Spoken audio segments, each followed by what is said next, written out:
Good afternoon, everybody, and thank you for tuning in again to Procrastinator's Pit Stop. I am sitting here with Ryan House. Ryan is a seasoned marketing and business development professional who has led growth campaigns for over 20 Fortune 500 companies, held a startup from employee number 9 to number 82 before a successful exit, and now excels at AI-driven marketing and high-impact sales systems as founder of Best Revenue, blending mentorship from his grandfather, the former president of MCI, with a love for sobriety, martial arts, and fatherhood. He offers real-world insights on scaling businesses, harnessing AI, and building resilience for long-term success. Ryan, welcome to the show. Thanks, Chris. Pleasure to be here. It's an honor. And thank you for that, the kind words there. Oh, well, thank you for being here. We have a lot of interesting ground to cover. But before we dive into it, we do like to have an icebreaker on the show. And the question for you today is, which cartoon character do you resonate with the most and why? This can be kind of like an on the fence one, but I would have to say Deadpool. And the reason for that is because, well, he's from Vancouver. I grew up there as well, but he's kind of they did a really good job of nailing the Pacific Northwest dry humor type of deal. And he's kind of like a anti-hero. So I would have to go with that because he's not so miraculous like Batman or any of those guys. He's kind of just a guy, caught in the mix. He was supposed to be Spider-Man, but he really wasn't. So, he went through his own thing. So I'd have to say I relate to him most probably. Well, now you're officially my favorite guest because that's actually was mine too. So for slightly different reason, but hey, Hey, that was unplanned, I by like the it. way. Yeah, I like that. I like that. What would you say is your definition of procrastination, and what does it mean to you personally? I would say it's stuck in your own mind. And that is when you have, say, like a smorgasbord of excuses or limitations that you're mulling over for one reason or the other. It could be your own ego of being scared in a weird way to be successful, which kind of sounds like odd, but it in theory, it makes a lot of sense. But then also because, distraction as well, that could be a part of it. I think all of these things are what keep us procrastinated or from getting started. And we all know that there's no silver bullet. There's no one fix cures all because everybody's, unique and different. But what was your secret sauce for overcoming procrastination? Yeah, so what I don't really know if there's a word for it, but what I like to do, and this sounds crazy to a lot of people, but I take a notebook. First thing, I still do this. I've been doing this since I was 20, so some years, and I write down on a blank sheet of paper. And sometimes it comes out like it's lucid thinking, and it makes a lot of sense. Sometimes it's just writing the date over and over again, and then writing the week and month if I get stuck. But the idea is to get your hand flowing. So if I even have writer's block or I can't connect the thought, then I'll just write my name over and over, and then it will pick back up, to kind of let myself get into the flow of things. I do that for about like 5-10 minutes. Sometimes I take the 10-minute route if I'm feeling like, a little bit slower on that day. But at that point, it kind of tricks my brain into feeling like the feedback loop of, the dopamine of accomplishment. It's the first thing on the to-do list. So I know, hey, I finished that first thing that I've been doing forever, and now I'm ready to go on the next. So it's really about just what stays in, what's in motion tends to stay in motion. It's that principle, and tricking myself into thinking that I've done something. When we accomplish one thing in the day, it's, our task salience tends to increase a little bit. So that's what I do. No, I like that. It's kind of, well, it's not really journaling, but it's kind of the same idea. Can be. Yeah. Yeah, for sure. One of the things that you mentioned before was this dark room method. Why don't you go into a little bit about that and how it's helped? Yeah, I would say that's a kind of like a jump off point. And so I tend to do this, because I have children and a wife, so I don't get as much time to do this as I'd like. But what the dark room method really is it's like it sounds. You get into a room and you turn off all distractions, because the way that it was mentioned to me, I spoke to someone who studies neuroscience. This is like, maybe 4 or 5 years ago, but they explained to me that our head is like a bucket.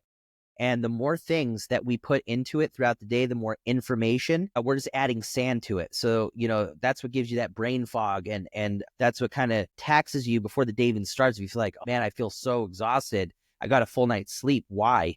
Well, what are the habits usually of us? Like we wake up, check our email, possibly check social media on our phone, the news, whatever it is, but our first thought is to cram information into our heads. So really what it's supposed to do is keep you light and get you comfortable with thinking about things that are buried underneath your subconscious, because we have those three layers. You have what is available to you, what you're seeing, that you're observing, your subconscious, your unconscious. And there's a lot of gold mines in your subconscious or unfinished thoughts that you may have had before you were distracted.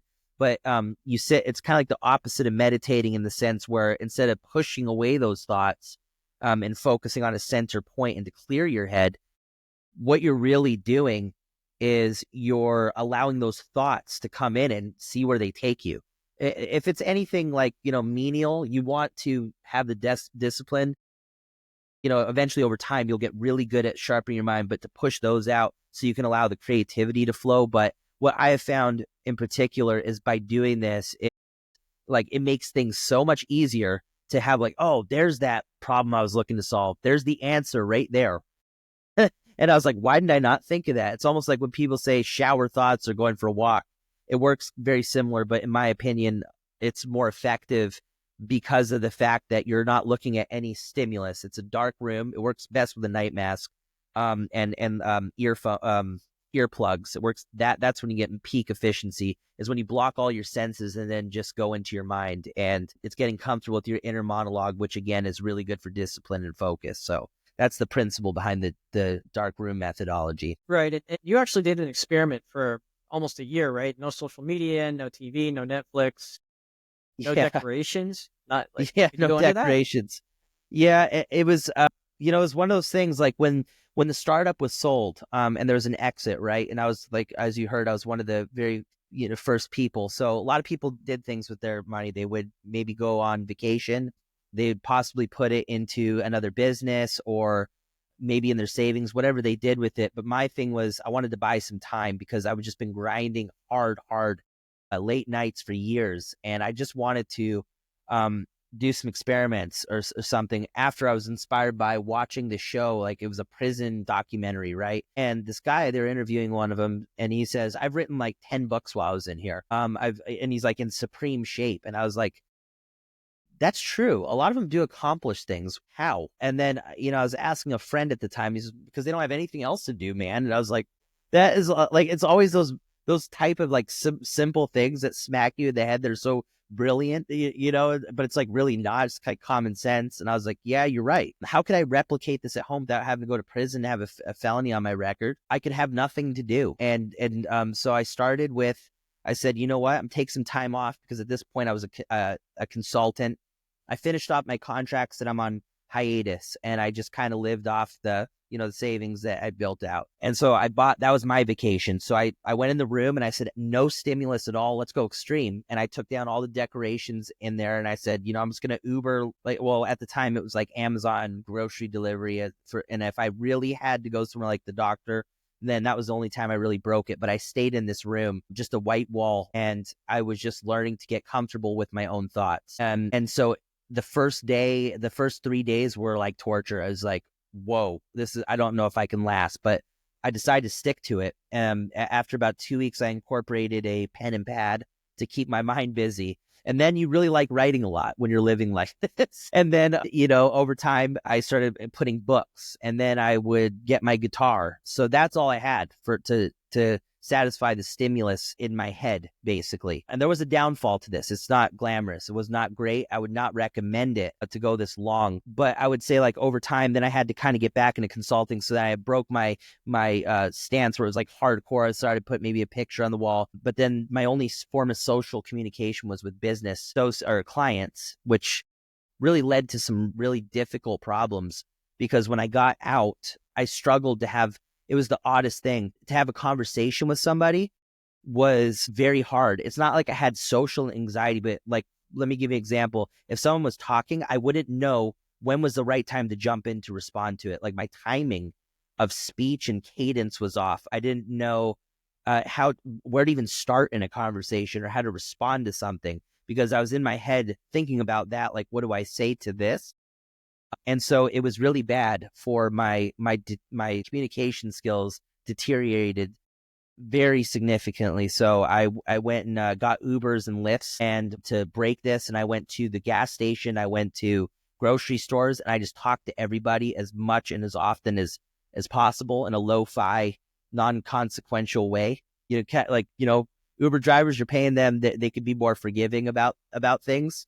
But it was weird because my whole life I went to 11 different schools. I was always moving. And I was always the new kid. So I had to develop a skill of meeting new people, opening doors. And so it was like, for the first time in my life, I felt maybe I could relate to people that struggle with a social anxiety, because I'm like, I don't know how to frickin' talk.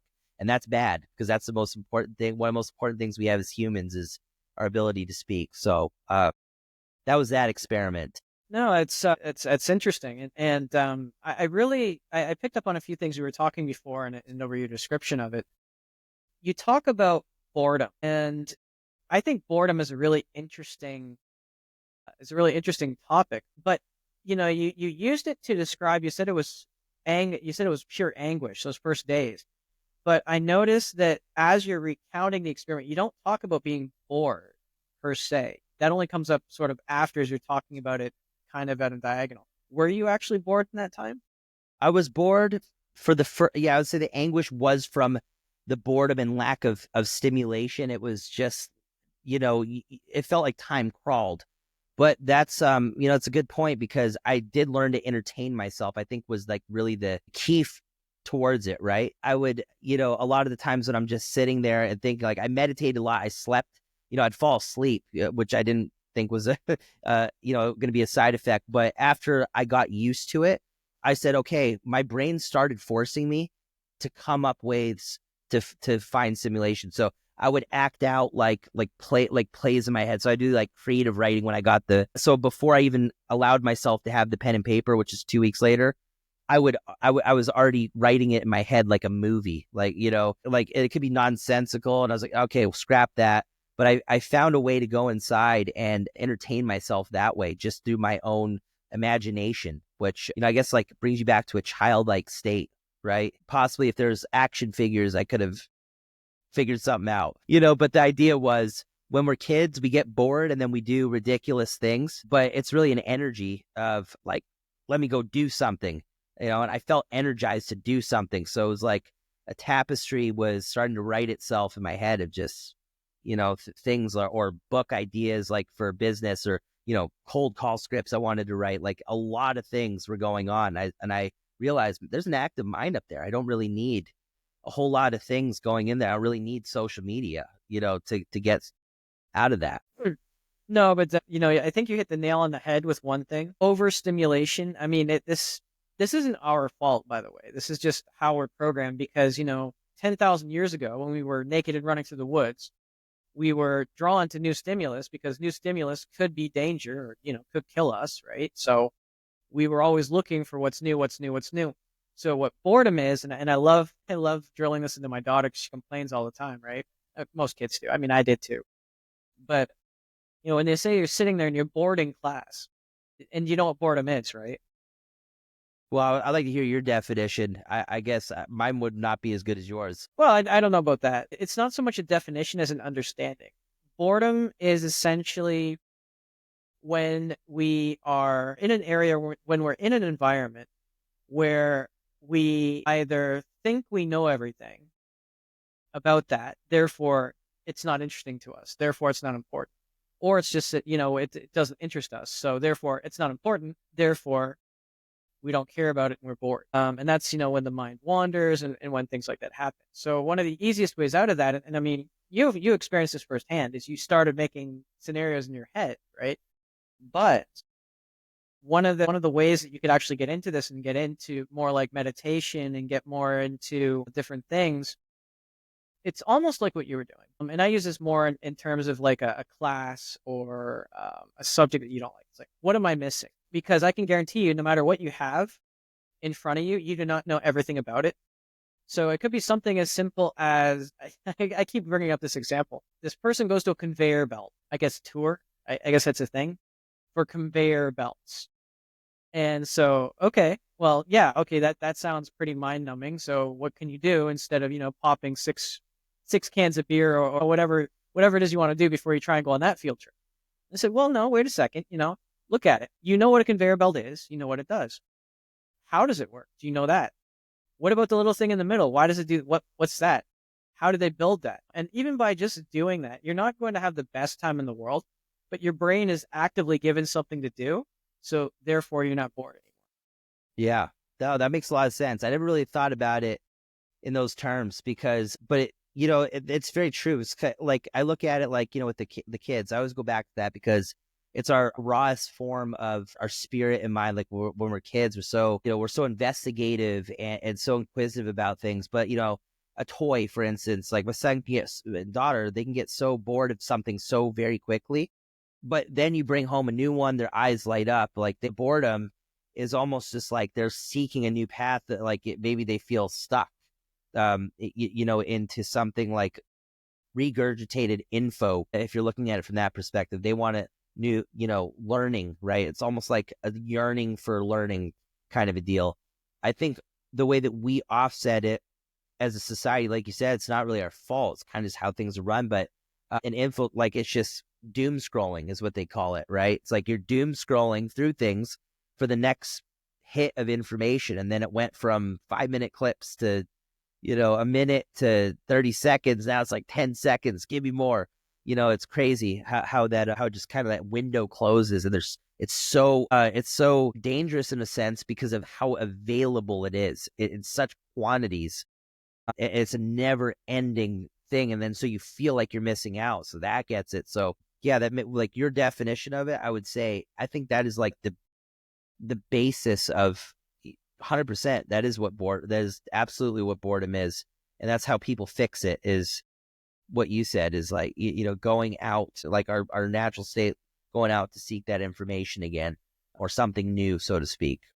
So, You hit on something there really, really interesting, actually. And that is that, it went from 5 minutes to, 3 minutes to 1 minute. Well, now it's going back to 3 minutes on some platforms, but when it goes to 30 seconds, and the reason is because our attention spans are lower. But why are our attention spans lower? One, because we're getting inundated with new things like ding, ding, ding, ding, ding all the time. But the other thing is that it's all the same garbage. I mean, I admit, I'll be the first to admit, I don't do social media now anymore because, well, I'm a procrastination coach, so I'd at best be a hypocrite and at worst be part of the problem. But what it is that I used to doom scroll all the time. Uh, actually, up until about 2 years ago, actually, and I found myself doing it less and less. And the reason is because I could scroll through 50, like 2 years ago, I could scroll through 150 B rolls, and I'd have something that was substantially new almost every single time. Now I go through 50 and it's all the same stuff.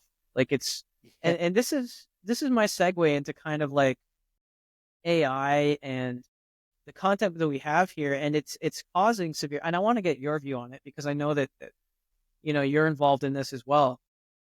In that I honestly am finding myself procrastinating when it comes to putting out content, even so far as like this podcast, because we've got these AI tools now that are spitting out all this content.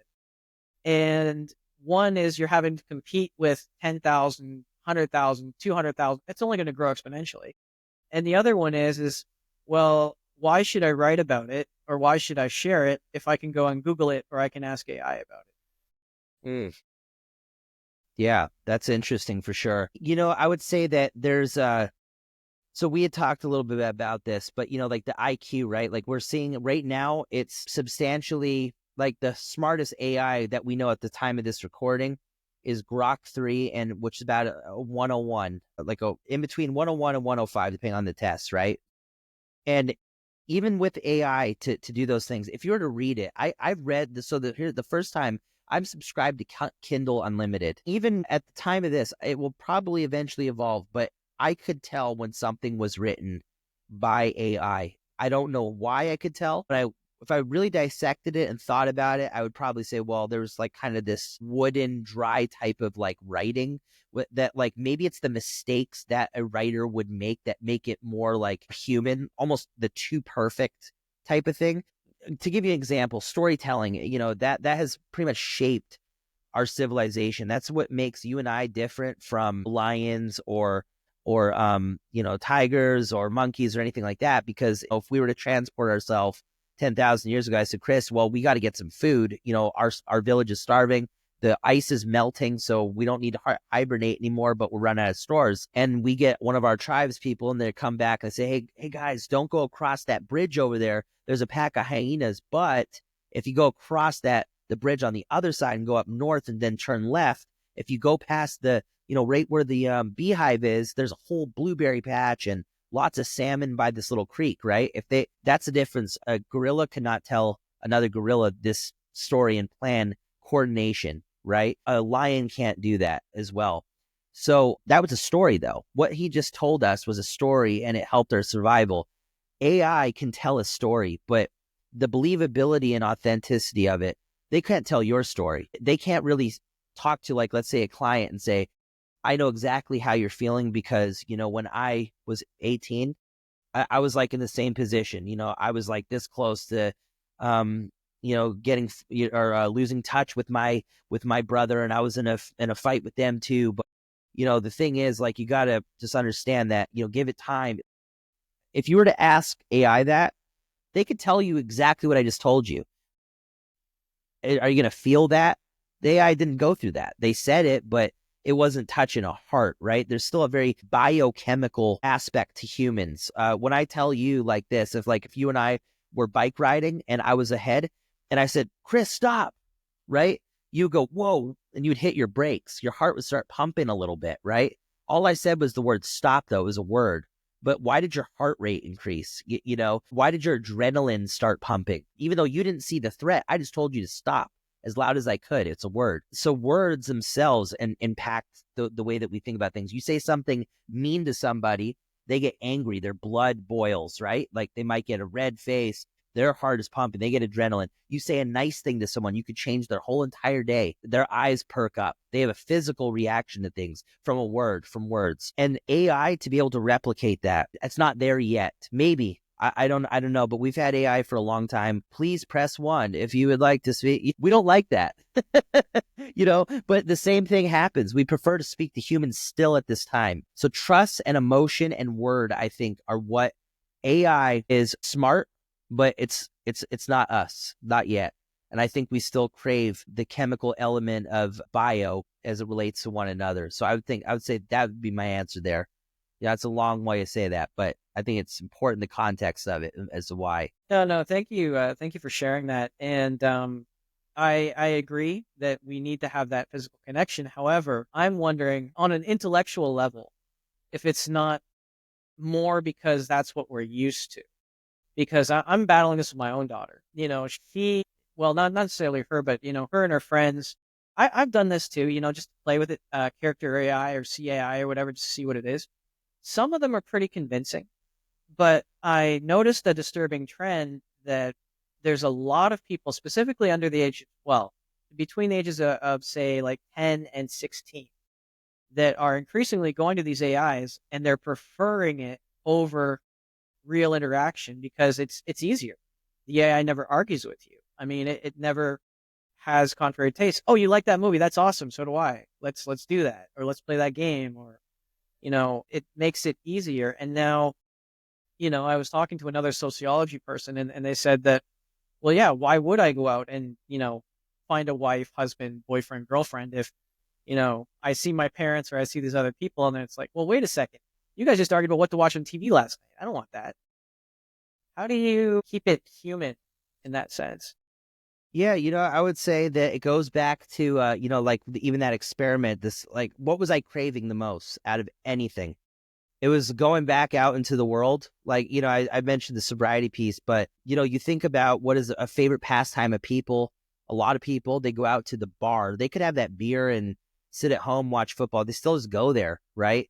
There's something to that. So I think for like the human aspect of things, like I look at it from my base level, I know the lizard brain, it's like contested whether it's real or not, but let's go with it. My lizard brain was saying, you need social interaction. That was the one thing I was yearning for more than anything, more than like watching a movie, more than anything. All I could think about when I was like, when that gear was up, I would love to talk to clients and everything, but it was all dry conversation because it's just reporting and stuff. I was like, I can't wait to have a real conversation. And the first thing I did when I got out was I went to the grocery store and I just started talking to people, and it was terrible because I was like sloppy and I didn't have it, but it was like a breath of fresh air. And I think like if we were as a society to say, we're going to stay, like we saw the pandemic and people talk about that crippling isolation was worse than the actual flu or the virus itself.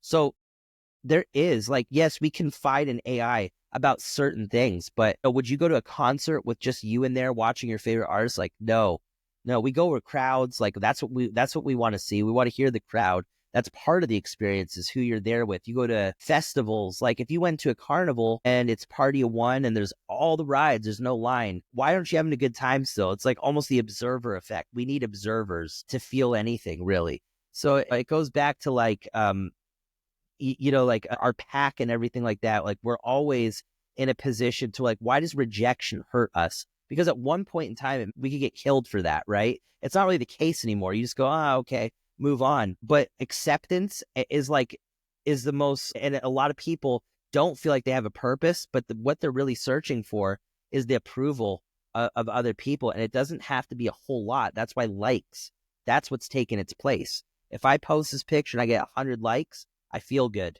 Oh my God. Then my next post, I got 17. Are people hating me? Am I not writing the right thing? Am I boring now? It's like, it's a whole tapestry in our head of like all these different things, but it's all relating back to one thing, is like our approval of others. We confide in AI, we talk to it, but it's not our sole form by any means. We're still watching or consuming influencer content with people, watching them live lives to feel there, even though it's not real, the illusion of. But what is the most popular? Influencers. Like that's the number one dominated content right now. Podcasts like you and I, it's a conversation, and it's the most dominant form, right? At least in the top 3 most dominant formats. People listening to other people have intelligent or maybe not so intelligent conversations. It doesn't matter though, but you feel like you're in the room, right? With people. So I would say, have we gotten away from it? I would say, I think we're distracted from it. We have a wall, but we still want it. We're just not, we haven't addressed it or why that is yet. No, that's interesting, and you're absolutely right. That validation, and again, we get that from social media and Facebook, and you talk about the likes, and there's a big scandal back in 2014, 2015 about the Facebook click farms, right? So even those likes weren't, like, at the time they weren't even real, and now we don't know because you go to someplace like Busta or some other company, and they say these likes and views are real, but we don't really know. But that segues into an interesting thing that you had, because it seems like one of your major visions and missions was to make a community, right? And you actually went so far as to try and create a smart city. Yes. Yeah. And I was very close. Very, very close about 2-3 years ago. We had a lot of funding that was behind it, and it came down to a couple signatures. That's the wonderful world of regulation, which is like amazing. That the concept was kind of what it was based on not having, was regulation, right? Like the whole concept is as minimal oversight as possible, not necessarily going rogue or living like a libertarian type lifestyle. You're still paying your taxes and all that, but the idea was to kind of have more control over the things that should be guaranteed to us, water and food. But we were just, a hair skin away, and it was built off a healthcare. The first technology was healthcare. So it was going to be, some people that are retiring and that have health problems, they wear a bracelet and there's a clinic inside of it. And if somebody was having, their chest is going nuts, right? Then a nurse would be able to come by very quickly, but you're not living in the hospice. That was the whole idea, or not the hospice, the hospital, the retirement home, where you're like, forced to kind of be in your in a apartment setting. You have your own home, but you also need that. Why can't they have that if you're sick? Well, because there's the health risk, and that's why they put them in. So that was what the first block of that smart city was built on, was that concept. And then it was going to be transformed into the next piece, the schools, piece by piece. And so we were blocked by one signature in Georgia, unfortunately, and it was very close. We were approved by one for parcels of land out there, and we're going to build with, what was I can't even remember the company's name now. They were going to supply us with almost like these foldable homes. They're gorgeous. They're about 70,000, but they fold out, and it's killing me, the name. But we were gonna basically plot those on the land and then build up from there. The more funding that we got, the more people that were there. That's how we were gonna expand, and then into cybersecurity and entrepreneurship and all that. And that was heartbreaking to find out that signature away and it was crushed. But I was thinking about it. Well, Amish, they live in a very similar way. I found several other stories throughout history and even today in our modern world of people doing this. I shared the story about, there were 17 African Americans that pooled their money together and outside of Atlanta, and they were able to buy 92 acres of land. And they built this wonderful little ecosystem together, and they've continuously added new improvements and so on and so forth. You look at the Kowloon walled city. Well, that was kind of built out of necessity as well, but it was a community blocked into, a space. So obviously I wouldn't want people living on top of each other.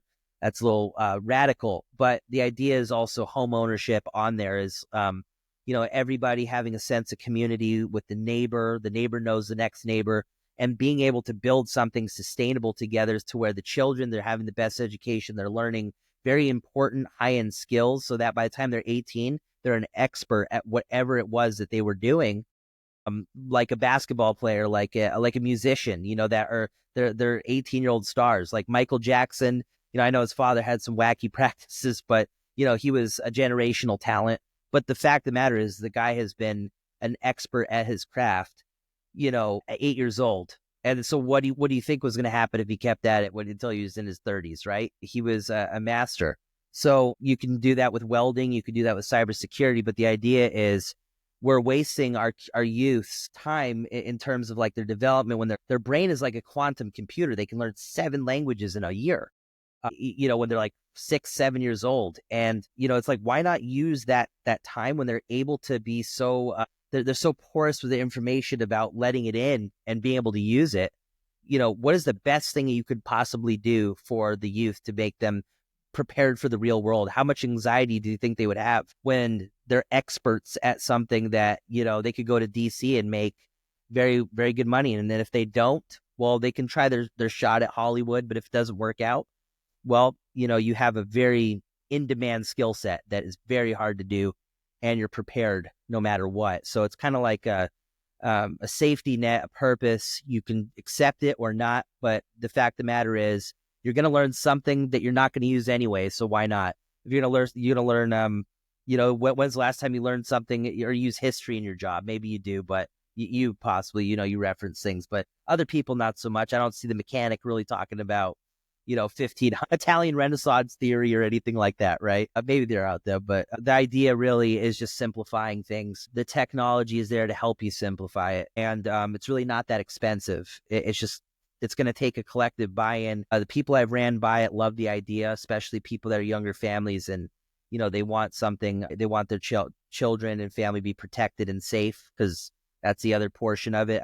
Instead of the cameras facing this way, they're facing that way outside, which is why it's different from Bezos's and Mark Zuckerberg's. They all had proposals of smart cities, and it was shot down because a citizen said, I feel like I'm being spied on. It's a human ant farm, and they own it. So this is, the people are owning it themselves. Everybody has a piece of equity in it. So that's what it's about. I'm curious. You said it came down to legislation. Mm-hmm. Have you considered taking it offshore? There actually is an island. They got recognized as its own country. Very small. I think they have 9 people that live there or something. Back in the 90s, man, I wish I could remember what the name of it was. But I mean, have you considered doing something like that in where was it, off the coast of El Salvador, or you know, there are other places that have a lot less legislation, I'm sure. Yeah, I have considered that for sure. Nothing is off the table to make that happen, but I still believe that it could. It was Georgia, right? And they play by a different set. So, Arkansas, not so much. It's very a lot more. They're less restricted there. We picked Georgia because it was very close to DC and legislative, and that's where the gentleman I was partnering with at the time, he spent 20 years in the CIA. So this guy, he knew his way around. 20 years in the CIA is going to, give you the ins. And so I felt comfortable enough that, hey, this guy, he probably knows his way around layers of government a lot better than me. So, it was under his guidance, and he wasn't wrong. We were close.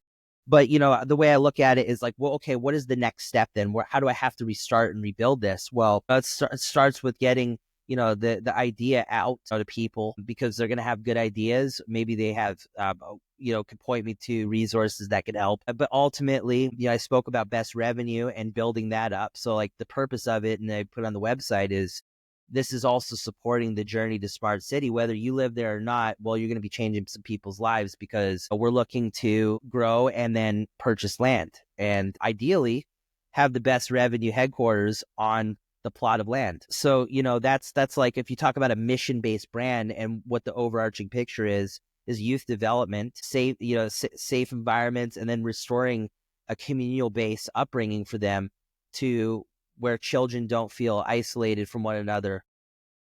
If somebody isn't working out in the city, it's a little bit easier to, vote them out. You cash them a severance check, having that kind of oversight. But it shouldn't happen, right? Crime, they shouldn't be scared to go outside. That's another thing, is like, they should have they should be out there playing. They shouldn't have to feel like, they could end up in a white van every day. It's a terrible mindset. And that's really what I would like to restore. So by funding it, when you work with me, it's all going to build that. But also, if it works, which it would, copy and paste, right? To where you said that island with less regulation, it could be copy pasted in Australia. It could be anywhere. The model could be the same.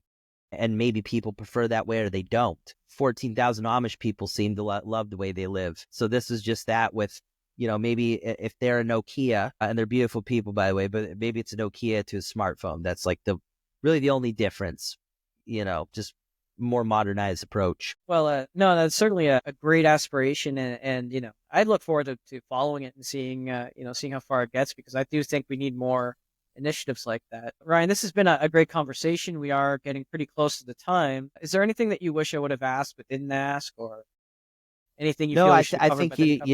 you nailed there. One thing I just wanted to add before we close out is that I'm documenting everything on my YouTube channel. It's Best Revenue Writer. So I'm taking you behind the scenes of the wins, the losses, experiments, every little step. We're cataloging things. Whether it works or not, I don't care. The idea is you're going to see transparency and how we're building it. The journey to smart city is on the website, Best Revenue Co. It just came up, so the content's still to be loaded, but you'll be able to follow that journey there and see how much progress we made, because we're kind of doing two things at once. So if anybody's interested in following that path, even just for entertainment's sake, but don't even have to support it that way. But if you're just curious, come on in.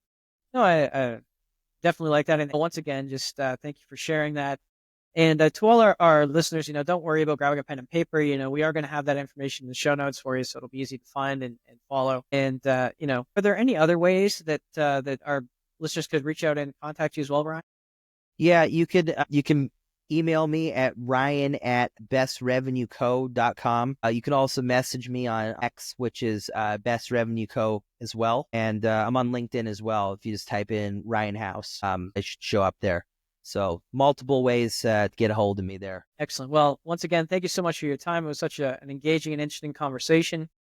And to all our listeners, thanks a lot for tuning in again. And just remember, if you can't find that motivation or inspiration for yourself today, maybe just go out and try to be that motivation and inspiration for someone else. And we'll see you again next time.